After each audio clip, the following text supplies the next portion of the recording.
Hola, buenas tardes. Buenas tardes y bienvenidos a un nuevo webinar de Isaaca Valencia. El webinar de hoy tiene como título Big Data y RGPD, un oxímoron. Pues este webinar será impartido por María Loza de Govertis.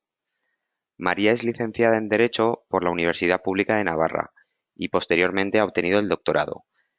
Es experta profesional en derechos de autor y propiedad intelectual.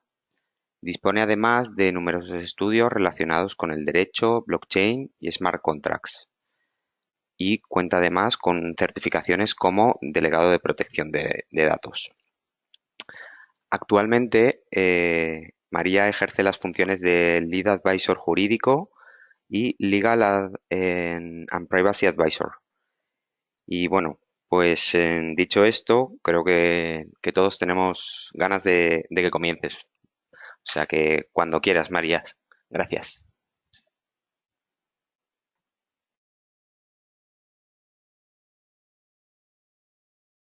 Enrique, pues muchas gracias, Enrique, por la presentación.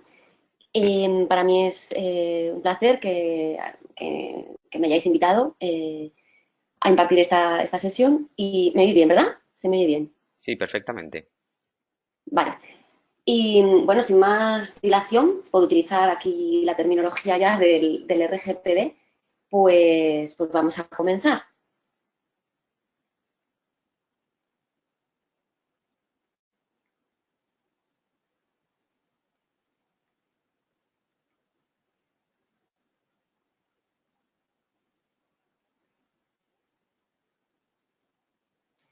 Vale, aquí hablamos siempre de datos personales porque nos daban información relevante acerca de sus titulares, ¿no? De los interesados. Y con el Big Data, el salto, bueno, cuantitativo y cualitativo que se da es que la información ya no es valiosa y relevante por lo que nos revela de una persona, sino que se vuelve importante en sí misma, ¿no? La información ya es en sí misma valiosa. Y por lo tanto, es este nivel macro lo que nos hace perder la importancia tanto, que no nos importe tanto perder algún detalle o lo que es la calidad del dato, sino que lo importante es obtener correlaciones, ¿no? Que nos revelen esos patrones o esa información que obtenemos a partir de las técnicas del Big Data, ¿no? Por eso me gusta mucho esta frase de Joel Guren, que dice que la gente habla de los datos como el nuevo petróleo o el nuevo oro, ¿no? Pero él lo compara con el nuevo agua, ¿no? Porque, como veremos más adelante, lo que es los datos constituyen toda una revolución en la economía y en todos los niveles, ¿no? Entonces, he hecho una estructura bastante sencilla, pero que intenta aglutinar un poquito una visión lo más amplia posible de las implicaciones del Big Data, ¿no? Haremos una introducción, como no puede ser de otra manera, del concepto de Big Data, los posibles encuadres jurídicos que tiene, que como podréis imaginar tiene relevancia desde la perspectiva del derecho fundamental de la protección de datos y también desde una perspectiva más bien económica, desde los datos como un bien con un valor económico, ¿no? Sobre todo como núcleo de esta economía de los datos. Después veremos la problemática que plantea el Big Data a nivel general y también a nivel de lo que es la privacidad y la protección de datos y terminaremos con unas pequeñas conclusiones. En cuanto al concepto de Big Data, tenemos que empezar hablando de lo que es la datificación, ¿no? Hoy en día todo es medible, analizable y por lo tanto rastreable. Y todo esto es gracias a un proceso de datificación previo. Es decir, sin este proceso de datificación no podemos hablar de Big Data. Y la datificación no es sinónimo de digitalizar. Digitalizar es pasar información analógica a otro formato que sea procesable, ¿no? Sino que la datificación lo que implica es poder hacer poder plasmar en un formato cuantificado para que pueda ser la información analizable, ¿no? Que pueda ser tabulada, ¿no? y analizada. Hay un ejemplo que podemos ver muy práctico, es que Google, en el año 2004, en todo el proyecto que realizó de digitalizar millones de libros, pues escanearon todas las páginas de los libros. Esto sería lo que es la digitalización, ¿no? Pero vieron que no era posible hacer búsquedas sin saber de qué libro estábamos hablando o qué libro contenía la información. Entonces, esto se pudo conseguir a través de un proceso de datificación, ¿no? Entonces, Google lo que utilizó fue un programa de reconocimiento óptico de caracteres que lo que permitió fue eso, poder buscar por palabras, por frases, saber incluso cuándo se podía haber utilizado una expresión o estilos a la hora de expresar o de escritura, etcétera, ¿no? Entonces, la datificación, como veis, es muy importante y sobre todo porque, aparte de ser un presupuesto para poder realizar Big Data, sino porque hace que sean visibles datos que antes no lo eran y, por lo tanto, nos abre inmensas posibilidades de cara a futuro, ¿no? Es decir, porque hoy en día podemos realizar cosas que mañana no sabremos que podemos realizar hoy, pero que mañana podrán realizarse. Entonces, como todos los presupuestos necesarios para poder realizar Big Data son todo el abaratamiento de los sistemas de almacenamiento, el aumento de la velocidad de procesamiento, la evolución de estos propios sistemas de procesamiento y lo que hemos comentado de la datificación. Todo esto hace que se cree el perfecto, se den las condiciones necesarias e idóneas para generar lo que es el Big Data, ¿no?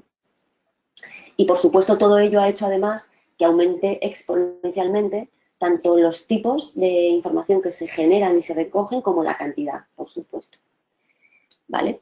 En cuanto al concepto de Big Data, pues no tenemos un concepto unificado.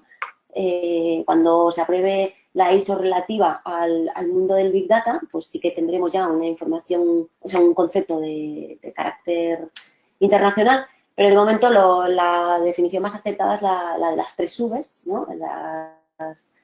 Haciendo referencia a las características del Big Data, lo que es el volumen, la variedad y la velocidad. El volumen por la gran cantidad de datos que podemos procesar, todos de una vez, y esto es precisamente lo que nos va a aportar valor. La variedad de las fuentes de información que podemos analizar ya fuentes de diferentes formatos, es decir, podemos procesar información de formatos tanto estructurados como no estructurados, como semiestructurados, lo cual hace que las posibilidades del Big Data sean inmensas, ¿no? Entonces, hay autores que han optado por añadir Vs, ¿no?, a esta definición de las 3 Vs que la hizo Laney en el año 2003, y hablan de añadir la V de veracidad en relación al nivel de fiabilidad que nos pueden aportar los datos. Yo aquí considero que la veracidad pues, no es una característica propia del Big Data. Lógicamente sí que debe tender a ello, ¿no? Los datos, cuanto más exactos y veraces sean, pues mejor, más fiable será nuestra información y, por lo tanto, las decisiones que tomemos a partir de ella. Pero no creo que sea una característica propia del Big Data, porque siempre que hablemos de Big Data creo que tenemos que admitir un pequeño o un determinado margen de error.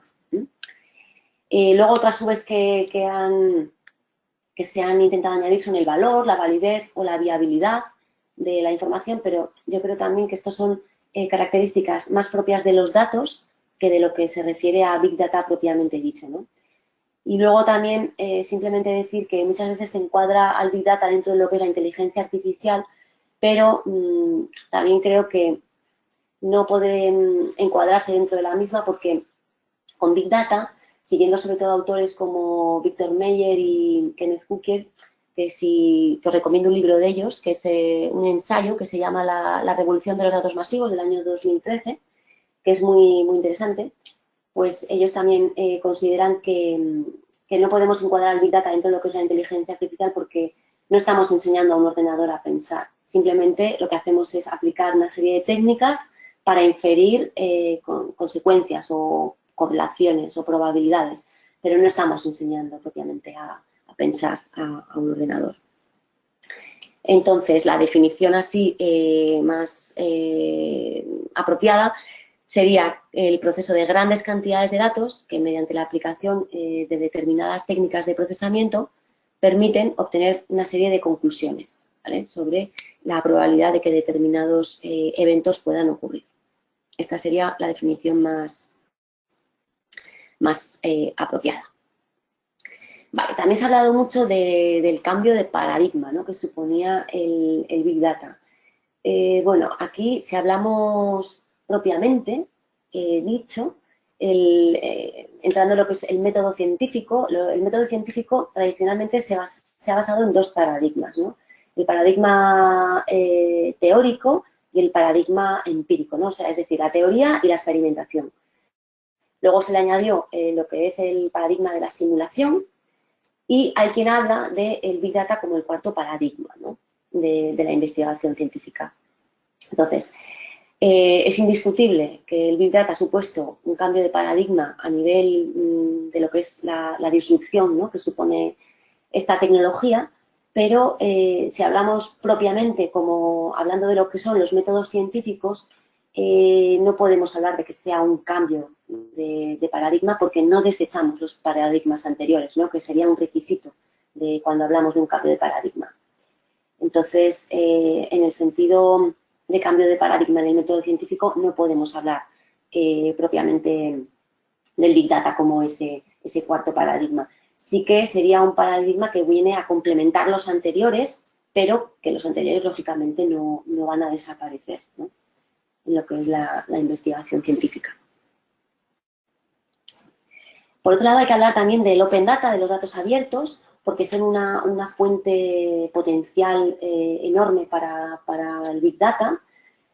Y ya en el año 1998, la Comisión Europea ya publicó el libro verde sobre la información del sector público en la sociedad de la información. Y aquí dejaba una reflexión muy interesante. Puso sobre la mesa la importancia que tenía el análisis de la información del sector público, no solo para su propio funcionamiento, sino para el funcionamiento del mercado interior y la libre circulación, ¿no?, de mercancías, de servicios, etcétera. Porque comparándolo con Estados Unidos, la Comisión Europea decía que, a diferencia de Estados Unidos, ellos sí que habían sabido desarrollar una administración con un sistema de información pública muy desarrollado, lo cual ha revertido muy positivamente en el desarrollo de su industria de la información, ¿no? Y esto en Europa no hemos sabido hacerlo, ¿no? Pues a partir de aquí, a nivel europeo, como ahora veremos, se ha intentado explotar o que el sector público explote toda esta información, introduciendo un marco legislativo común a nivel de Europa, lo que es todo el tema de datos abiertos, para fomentar todo este uso de la información tanto a nivel público como privado, ¿eh? Entonces, comenzó con lo que es la directiva de 2003 sobre la información del sector público, que en España se transpuso con la Ley 37/2007, y posteriormente hubo una modificación de esta directiva en el 2013, que supuso también una modificación en el año 2015 en la ley española. Aquí, un importante cambio que hubo en esta modificación del año 2013 es que se introduce lo que es el principio general de reutilización de datos y que esta información pública podrá utilizarse para fines comerciales y no comerciales, ¿eh? Y ya no deja esta decisión en manos de los estados, sino que se establece como un principio general, que se pueda utilizar la información pública para fines comerciales también.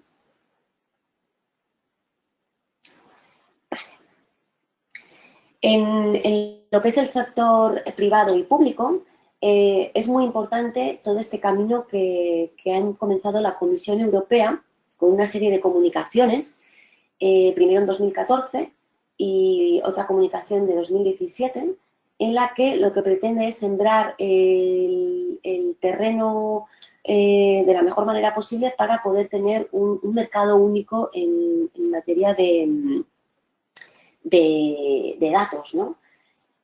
Como veremos ahora. Entonces, en esta primera comunicación del 2014, lo que se pretende establecer es las condiciones marco adecuadas para establecer un mercado único de los macrodatos, ¿no? A nivel europeo, en lugar de Big Data, se utiliza mucho la expresión macrodatos, ¿no?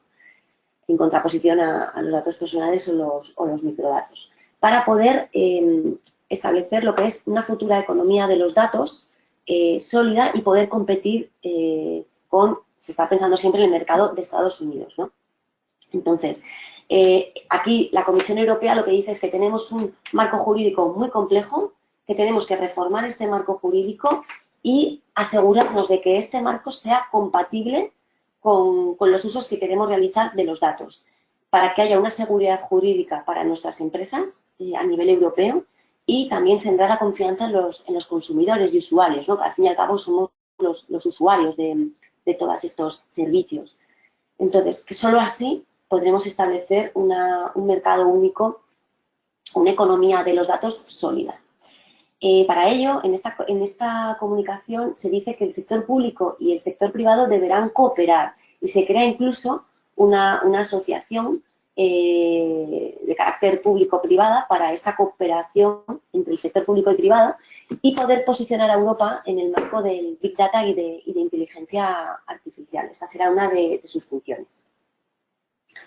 En 2017, como os comentaba, hay otra nueva comunicación que se llama Construyendo una economía europea de datos y lo que se pretende es que ya este marco político y jurídico sea claro. Aquí está la aprobación, aquí podemos enmarcar la aprobación del RGPD, del Reglamento General de Protección de Datos, y también del Reglamento sobre Privacidad y Comunicaciones Electrónicas, que todavía está pendiente de aprobación. Pero lo que se pretende es poder suprimir todas esas barreras que puedan dificultar esta economía de los datos. Por lo tanto, hemos visto cómo en el sector público tenemos una normativa sobre los datos abiertos, la reutilización de la información pública, que podrá ser utilizada, como hemos dicho, para fines comerciales. Y en el sector privado, en este marco de unificación del marco jurídico, se ha aprobado recientemente un reglamento para la libre circulación de los datos no personales, ¿vale? Este reglamento entrará en vigor, mejor dicho, será de aplicación a partir del mes que viene, de mayo. Lo que pretende es crear este marco claro, tanto político como jurídico, para poder favorecer esta economía de los datos. Vale. Entonces, ¿este reglamento cuándo se aplicará? Pues se aplicará a los datos que no tengan el carácter de dato personal, siempre que se preste un servicio a un usuario o bien este tratamiento se efectúe por parte de una persona física o jurídica en la Unión Europea, ¿vale? Entonces, esta es una definición, como podéis ver, en negativo, ¿no? Cuando hablemos de datos no personales. Por lo tanto, tendremos que tener mucho cuidado de estar muy seguros de que estemos ante datos no personales. ¿Y qué ocurrirá en muchas ocasiones? Que tengamos también datos personales, que haya conjuntos tanto de datos personales como no personales.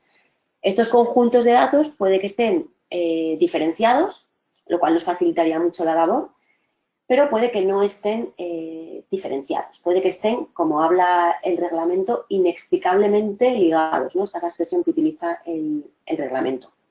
Entonces, la Comisión Europea se ha comprometido a lo más tardar el mes que viene a establecer una serie de orientaciones para ver cómo realizamos estos tratamientos de datos que comportan tanto datos personales como no personales.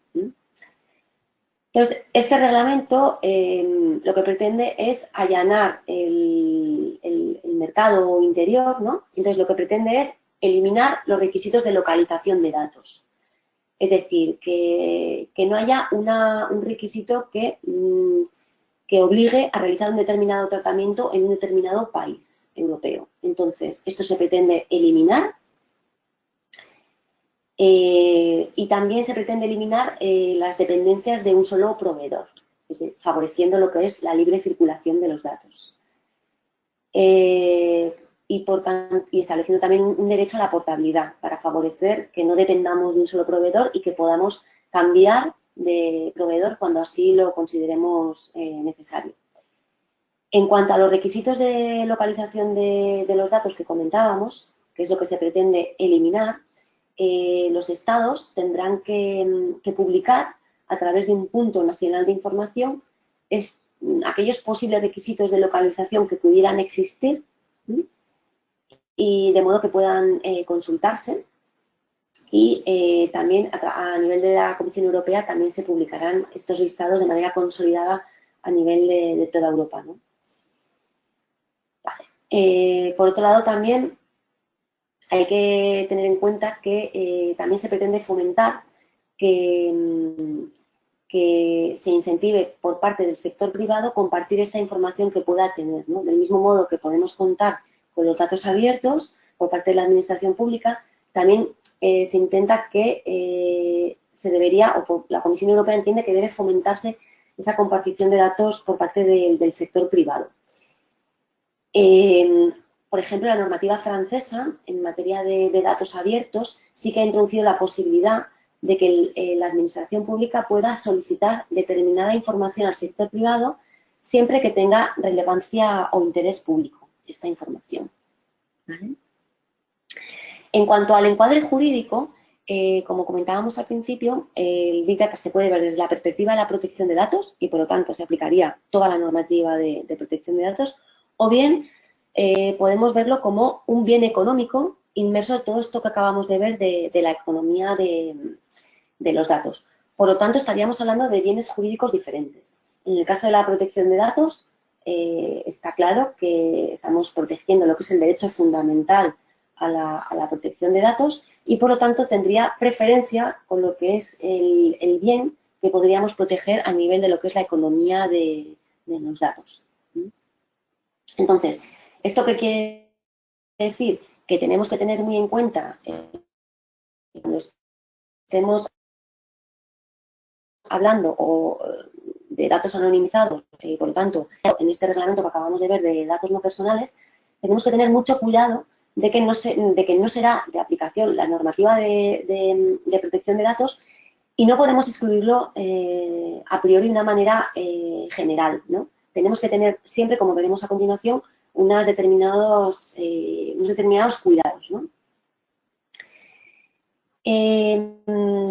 En cuanto se habla también de la economía digital, bueno, hoy todo es digital y realmente la economía digital no es un modelo que podamos adaptar o no podamos adaptar en contraposición de la economía tradicional, sino que realmente ya estamos inmersos, ¿no?, en lo que es la economía digital. Es una consecuencia, ¿no?, de los tiempos en los que estamos. Y por lo tanto, en esta economía digital, los datos tienen un papel pues, muy importante, ¿no? Ya se habla de economía basada en los datos, se habla de decisiones basadas en los datos, las 3Ds, ¿no?, las Data Driven Decisions, o incluso las compañías basadas en los datos, ¿no? En las empresas. Por lo tanto, como veis, la economía de los datos es realmente importante.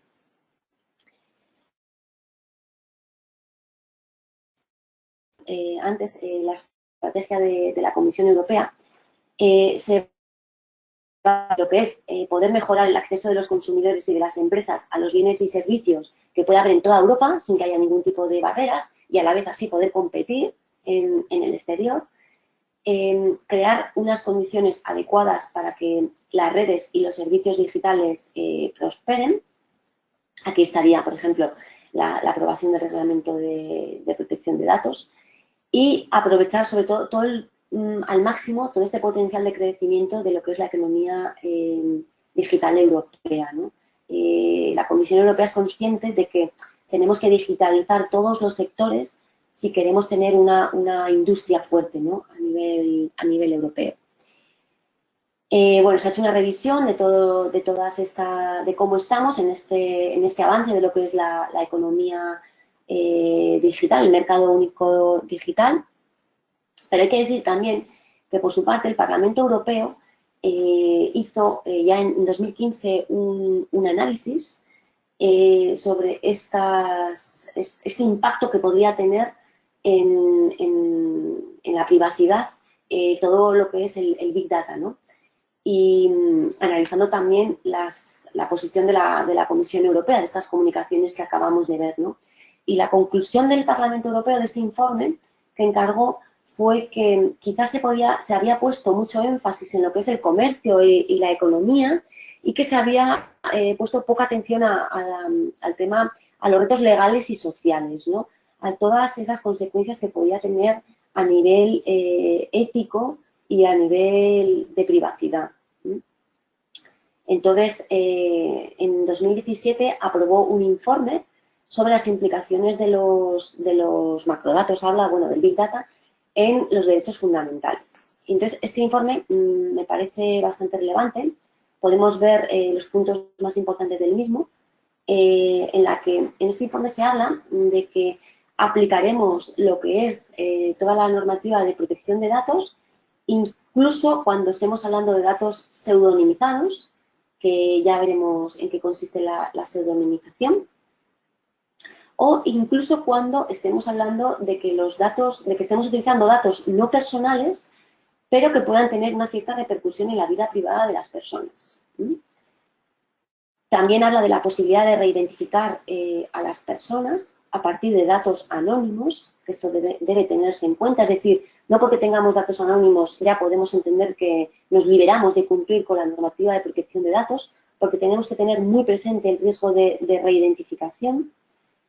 Y también dice este informe del Parlamento Europeo que aunque el objetivo del Big Data es recoger cuantos más datos mejor, obviamente, también deberíamos recoger cuanta menos cantidad de información mejor en función de los objetivos que nos planteemos, ¿no?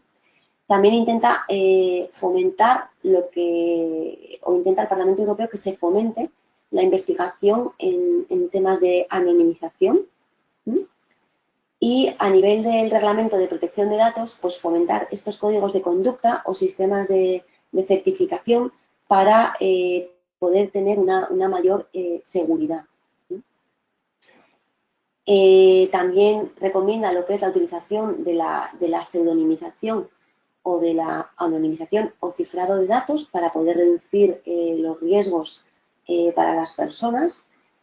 Y además de técnicas de anonimización y pseudonimización, deberemos acompañar siempre estas técnicas con también obligaciones a nivel contractual. No debemos olvidarnos que también podemos, a nivel contractual, establecer ciertas garantías. Vale. También en este informe el Parlamento Europeo también lanza también a las autoridades de control para que elaboren directrices sobre la manera de anonimizar adecuadamente. Y aquí tenemos que hablar que la Agencia Española de Protección de Datos elaboró unas orientaciones en lo que son para poder realizar procedimientos de anonimización. También es muy importante, como veremos, que el Big Data no produzca lo que es la discriminación. ¿Vale? Entonces, tendremos que adoptar medidas que minimicen lo que es la discriminación y cualquier sesgo que pueda haber a nivel de algoritmos, y por tanto el tema ético es realmente importante, no debe perderse nunca de vista. Vale. En cuanto a los riesgos que nos puede plantear el Big Data a nivel general, se habla de lo que es la despersonalización. ¿Y qué es esto?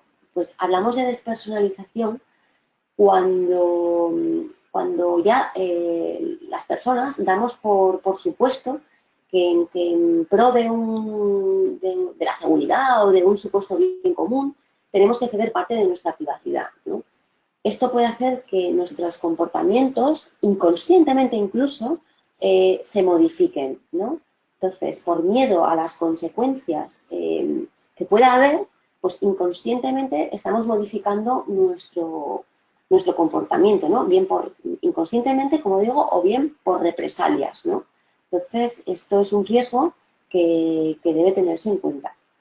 También se habla del fundamentalismo del dato o de la dictadura del dato, que esto es decir como que los datos nunca mienten, ¿no? Es decir, cuando utilizamos un algoritmo, decir, bueno, si los datos si lo dice el algoritmo, esto no cabe discusión alguna, ¿no?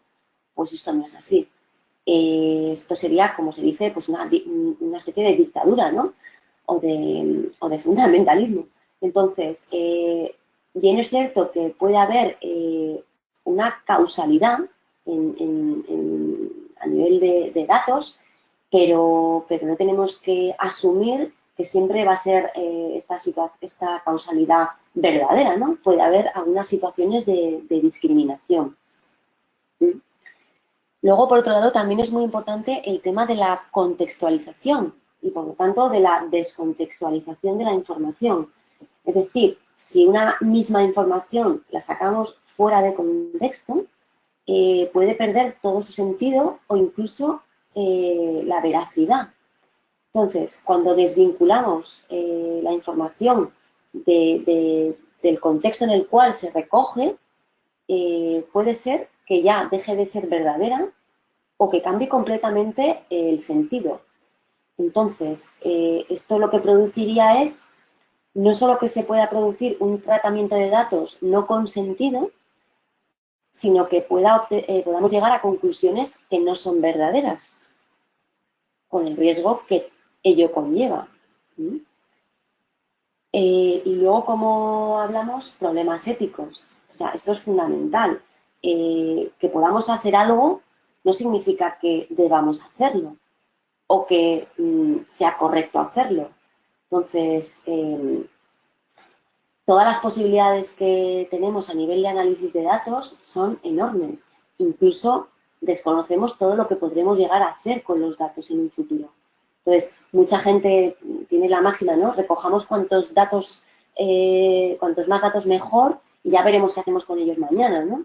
Pero esto no es así. Es muy importante que se promueva un uso responsable del Big Data, ¿no? Porque aquí, como veremos, el individuo pierde un poquito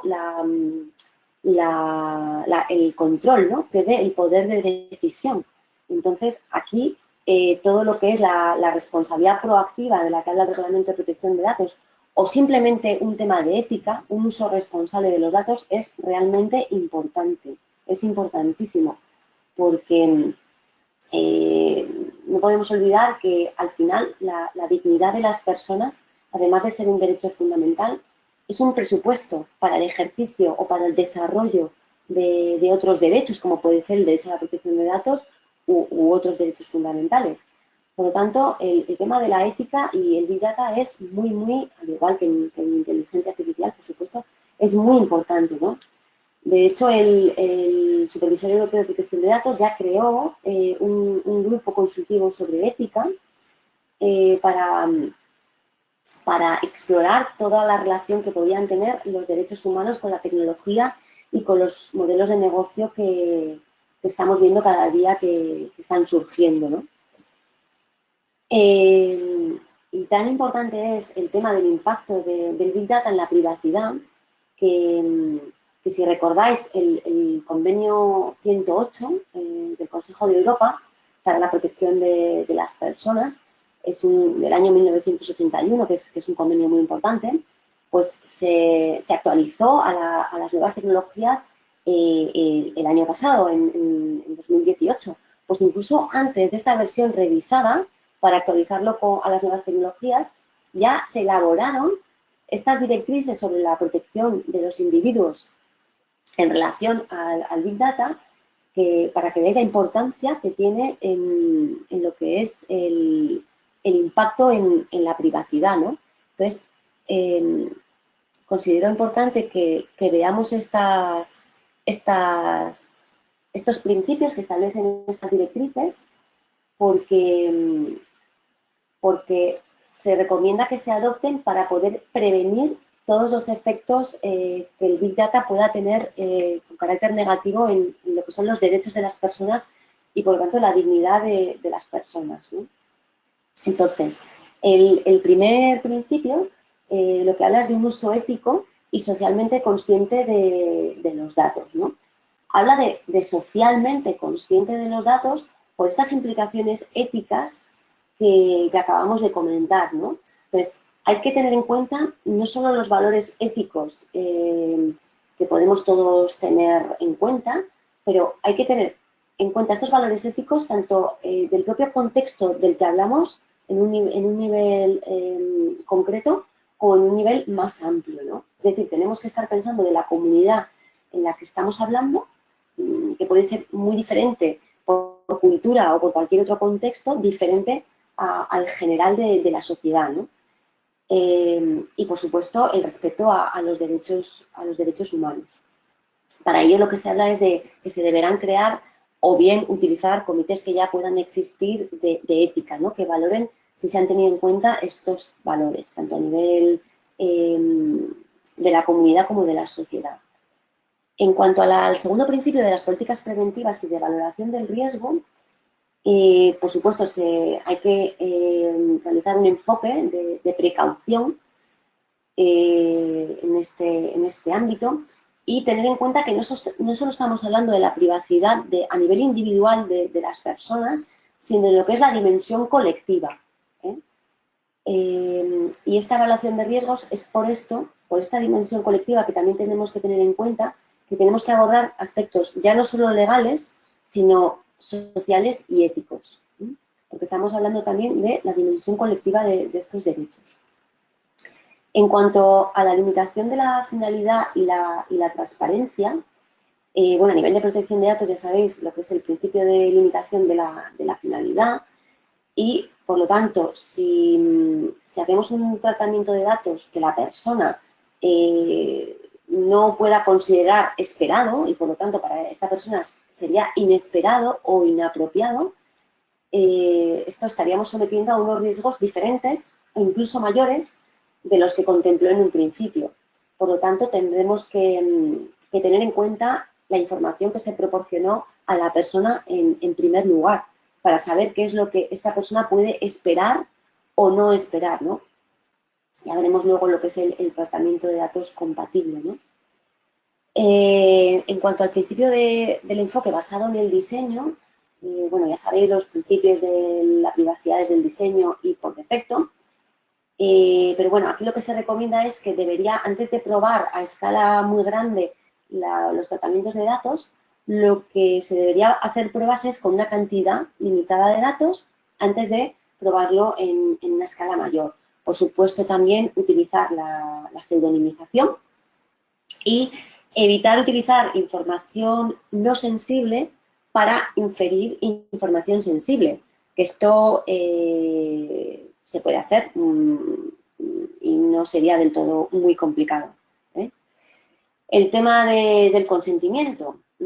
Aquí es muy complejo cuando hablamos de Big Data hablar de consentimiento porque, claro, incluso el responsable del tratamiento puede plantearse realizar unos determinados tratamientos con posterioridad a la recogida de los datos y, por lo tanto, al cumplimiento del deber de información.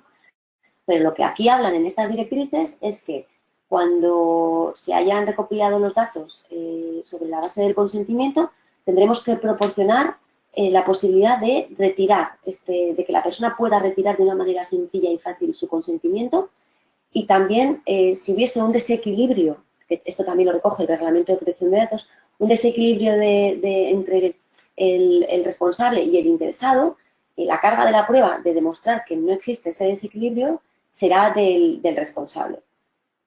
En cuanto a la anonimización, el responsable tendrá que tener muy en cuenta el riesgo que pueda haber de reidentificación, que esto ya lo veremos, y tendrá que poder demostrar que las medidas que él ha adoptado para anonimizar los datos son idóneas. Porque como veréis o como sabréis, las técnicas de anonimización evolucionan, las técnicas de reidentificación, por supuesto, también evolucionan y por lo tanto lo que hace un año era una anonimización muy robusta, puede que ahora no lo sea. Y por lo tanto que periódicamente tenemos que evaluar los riesgos de reidentificación. También otro principio habla de la intervención humana en lo que son las decisiones que obtengamos a través de técnicas de Big Data. Hay que preservar la autonomía de la intervención humana en el proceso de toma de decisiones y si la persona lo solicitase tendremos que proporcionar qué razonamiento se esconde o subyace a lo que es el tratamiento de los datos.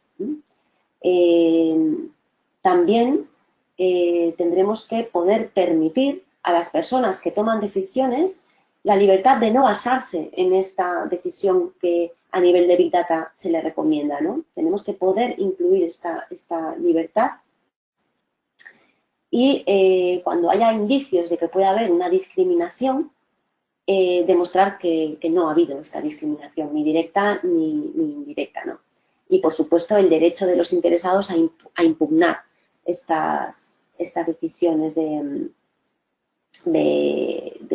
tomadas a nivel de Big Data. En cuanto a los datos abiertos, hay que tener cuidado.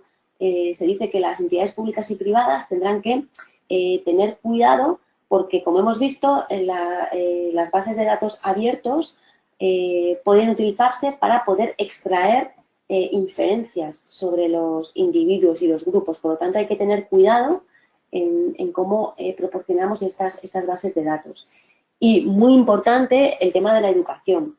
De nada sirve, si las personas no saben lo que significa ya solamente Big Data, ya no van a poder entender mucho más. Entonces, tiene que haber una labor de formación para que las personas puedan comprender ya no solo lo que es un tratamiento de datos masivos o de macrodatos o de Big Data, sino de las implicaciones que este tratamiento puede tener, ¿no?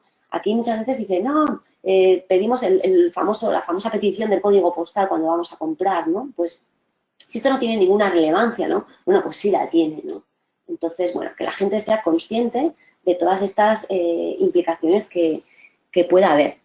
Y en cuanto a riesgos específicos a nivel de protección de datos, nos encontramos, como podéis imaginar, con una falta de transparencia de cara al interesado, al titular del dato, y por lo tanto, si hay una falta de transparencia, habrá una falta de control, que precisamente es lo que el derecho fundamental a la protección de datos es lo que pretende otorgar, ¿no? Esa facultad de control a los interesados.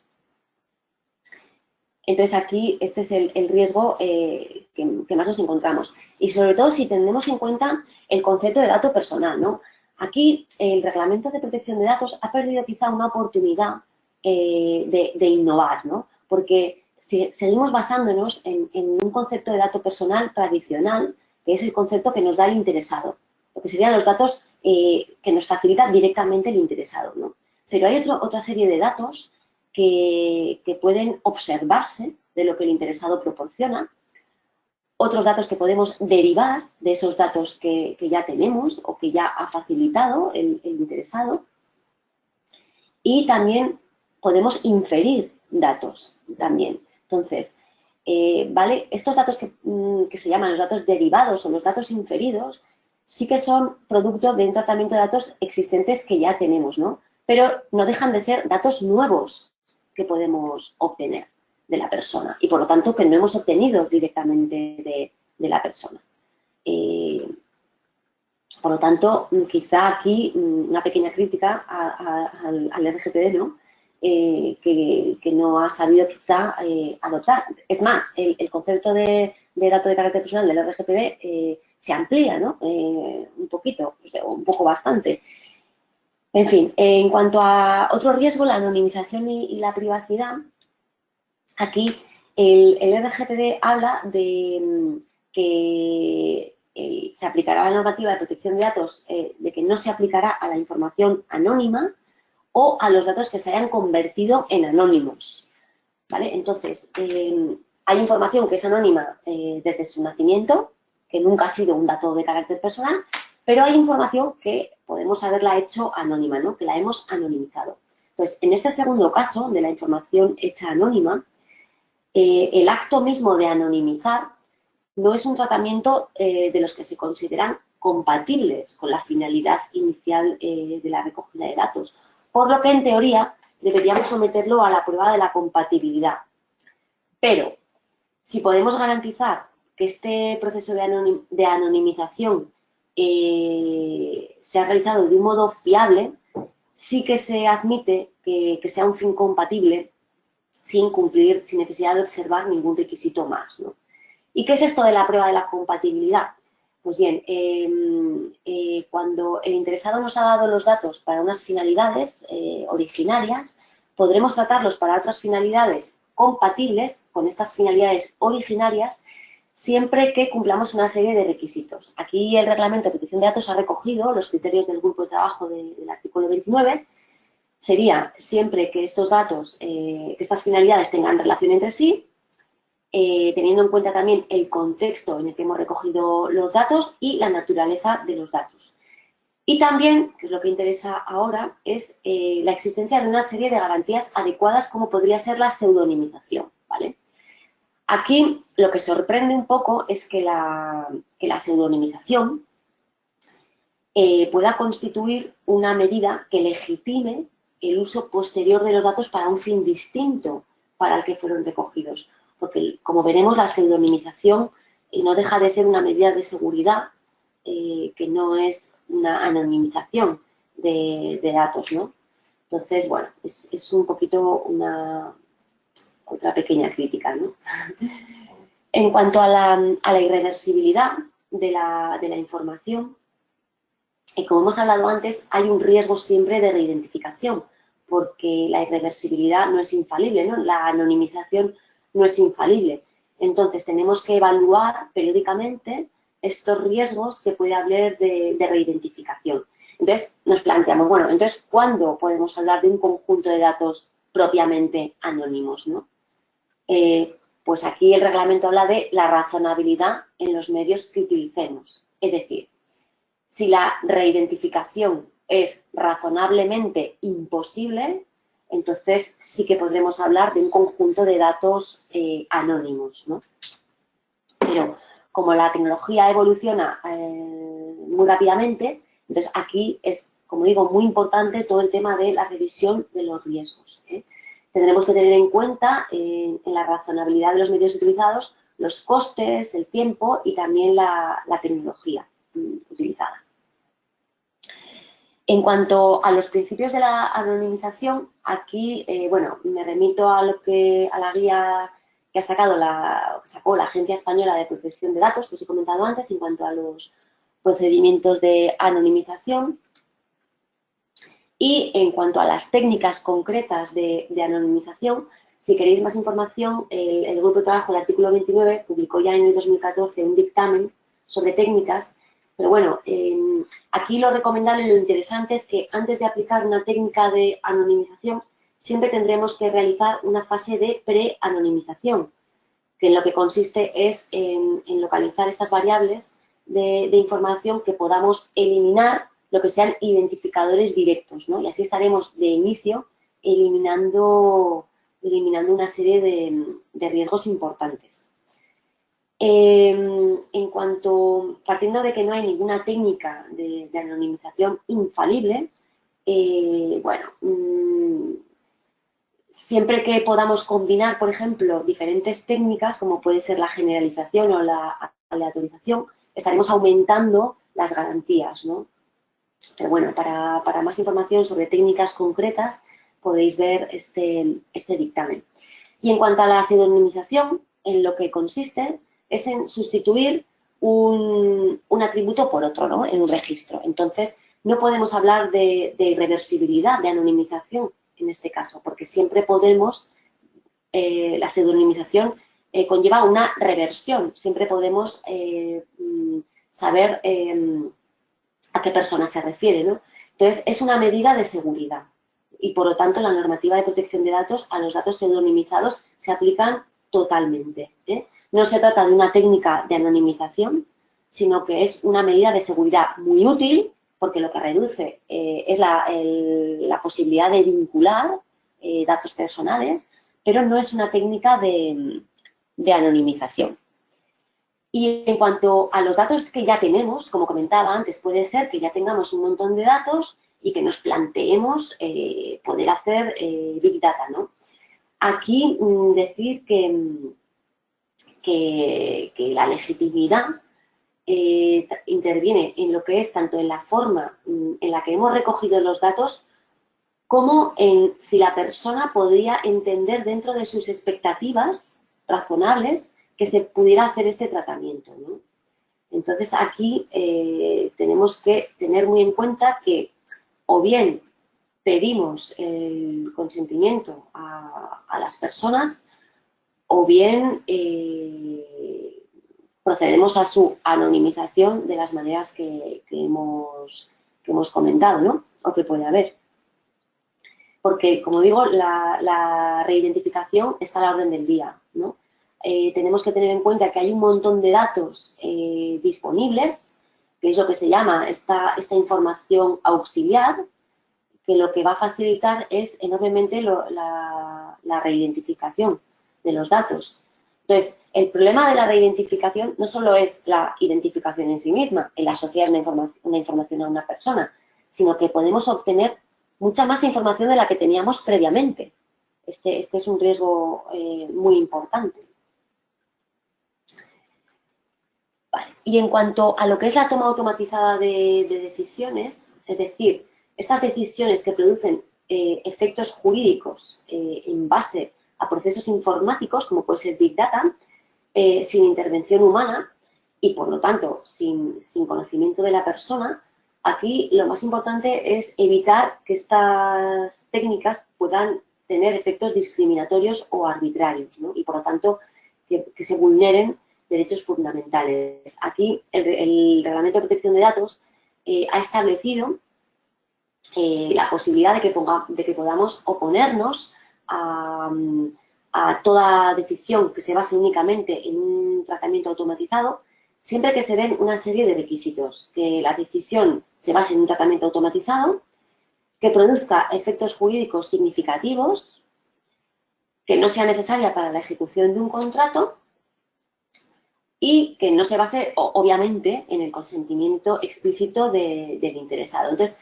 aquí, otra pequeña crítica al reglamento es que debería haberse establecido muy claramente la obligación del responsable de informar al interesado de cuándo una decisión va a ser tomada exclusivamente por estos medios automatizados. ¿Por qué? Para que el interesado pueda ejercer este derecho de impugnación que se le está reconociendo. Entonces, sí que se reconoce en el reglamento este derecho de impugnación, pero quizá debería haberse establecido de una manera mucho más clara y tajante esta obligación de informar por parte del interesado, que ya existe, si tomamos en cuenta el RGPD en su totalidad, ya existe esta obligación de informar, pero tal y como está redactado el artículo relativo a las decisiones automatizadas no es del todo tan claro, ¿no? Y ya para terminar, lo que es la privacidad por defecto no es un riesgo en sí mismo porque es un principio que ya conocéis, pero claro, cuando hablamos de Big Data, por eso decíamos si era un oxímoron, ¿no? Porque hablamos de que se recogerán muchísimos datos, se conservarán durante un tiempo indeterminado y podrá ser accesible por múltiples personas, ¿no? Entonces, esto a priori puede ser contrario totalmente con lo que es la protección de datos, ¿no? Entonces, aquí me parece muy interesante un informe de NISA, de la Agencia Europea de Seguridad, en el que sostiene precisamente que los principios de la privacidad desde el diseño y por defecto son aplicables al Big Data, ¿no? A través de una serie de estrategias.